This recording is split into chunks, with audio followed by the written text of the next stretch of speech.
నిజమేనండి, ఉందా మన హృదయం ఇది కలగా అంటే పరిశుద్ధ గ్రంథం చెబుతూ ఉంది. నిజంగా అండి, హృదయము మానవ యొక్క హృదయము అన్నిటికంటే మోసకరమైనది, అది ఘోరమైన వ్యాధి కలది. దానికి యేసుక్రీస్తు లోకంలో శరీరధారి ఉన్న దినాల్లో స్పష్టంగా చెబుతాడు, లోపల నుండి అనగా మనుషుని హృదయంలో నుండి బయలు వెళ్ళినది మనుషుని అపవిత్రపరుచును అని రాయబడింది.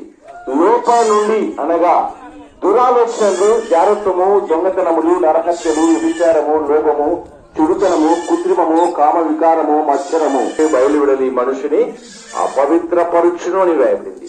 మరి ఈ అపవిత్రమైన హృదయం గల మనము దేవుని ఎలా శుద్ధీకరించడానికి దేవుడే మానవుడిగా ఈ లోకానికి రావాల్సిన ఆవశ్యకత ఏర్పడింది. పాపము లేని పరిశుద్ధుడైన దేవుడు చెబుతూ ఉంది.